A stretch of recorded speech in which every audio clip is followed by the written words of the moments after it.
All right, I'm going to wait a little bit because there you go. Hey, Taylor Elwood, and welcome to the Sacred Masculinity podcast.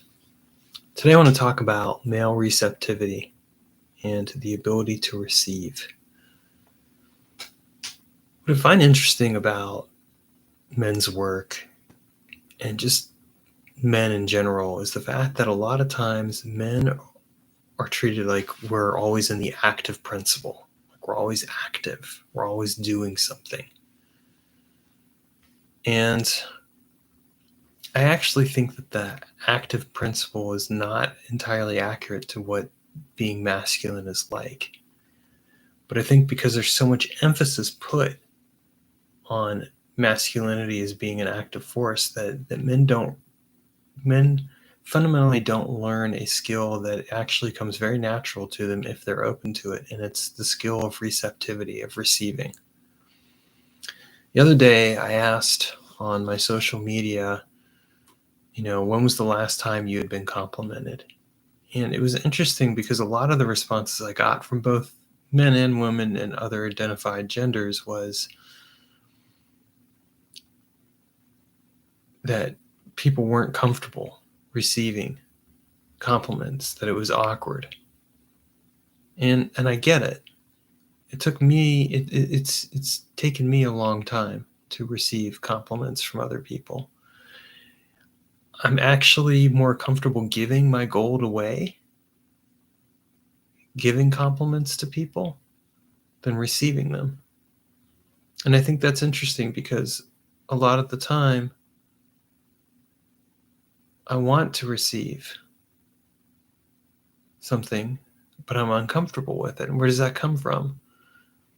I think really part of it is the culture that we're in.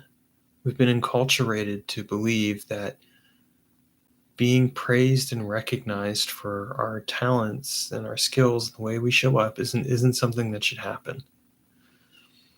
How many times have you had someone say to you, I really appreciate the way you showed up, or I really appreciate this about you or that, and you've kind of been like, well, yeah, that's nice, and but it's not that big of a deal. I've done that a lot, and it's something I'm actively working on changing about myself. Working on changing it in the last year. Learning to accept and receive that I have value, and not only that I have value, but that I deserve to be recognized, and I deserve to receive that recognition, that it is a healthy thing. A good example of this for me was a recent interaction with a brother where we'd staffed a weekend together, and we're staffing another weekend together, and he was saying to me, Taylor, I really appreciated how you showed up the last time. You were really there for me, and you did it in a very graceful way that made me feel supported and helped out with and everything else. And, I'll admit, for just a second, my first response was to kind of be like, it wasn't a big deal. But I stopped myself because it was a big deal for him to share his gold with me. It was a big deal for him to share and recognize me. And if I had said it wasn't a big deal, what I would have been doing is I would have been basically shitting on his compliment. I would have been turning away something that he was giving me, and I wouldn't have been opening myself up to receive. I think receiving is really important. It's a skill that we need to learn how to do. And I've never been good at it, but I'm getting better at it. And when I received his compliment and I let it land with me, I felt this genuine sense of joy and appreciation for myself and the way that I showed up for that man.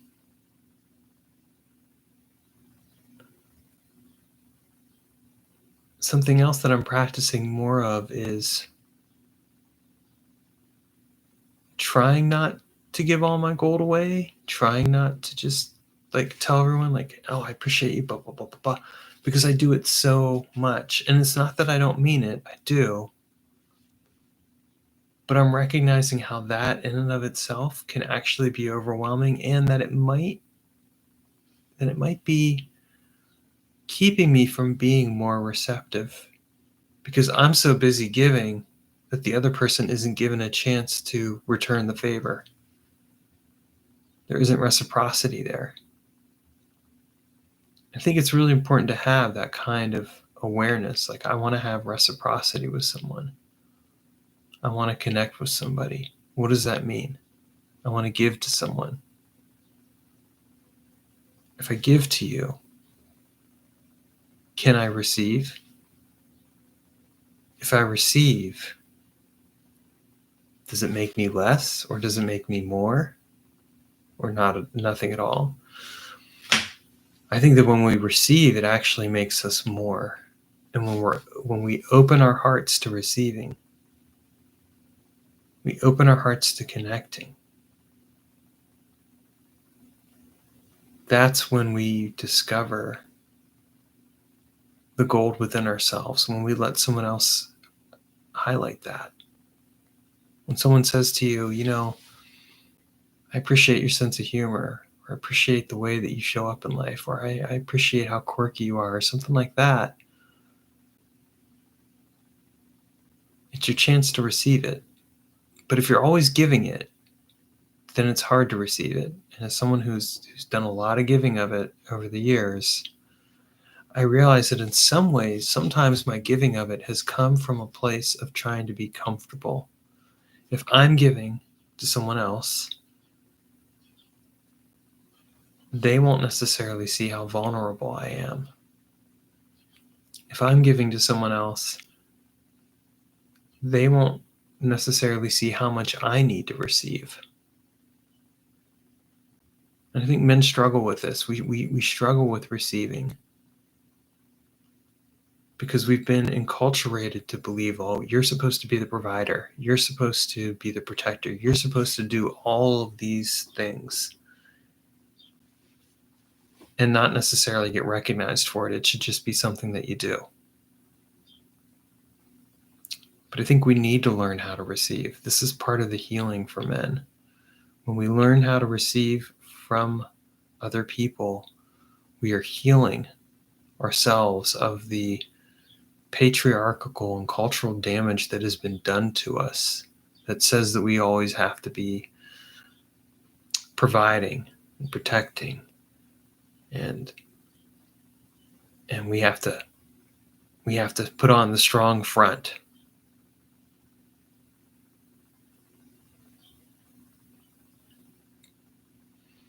A man who can receive is a man who is in touch with his inner being, with his inner sensitivity. And receiving can come in many different forms. It's not just about receiving compliments. Men also need to be better about receiving commentary or criticism. And men can get really sensitive about this because we've been told, well, you have to appear a certain way. You have to have your act together. You have to know what you're doing. But sometimes we don't. Case in point, today I'm cleaning the roof of moss. I had the wrong moss cleaner. And my sweetheart, she says to me, I don't mean to be critical, but this isn't the right moss cleaner. This is for lawns. We need the stuff for the roof.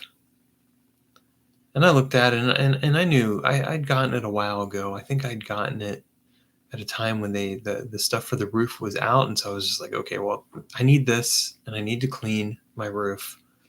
So I'm just going to buy this and that'll do.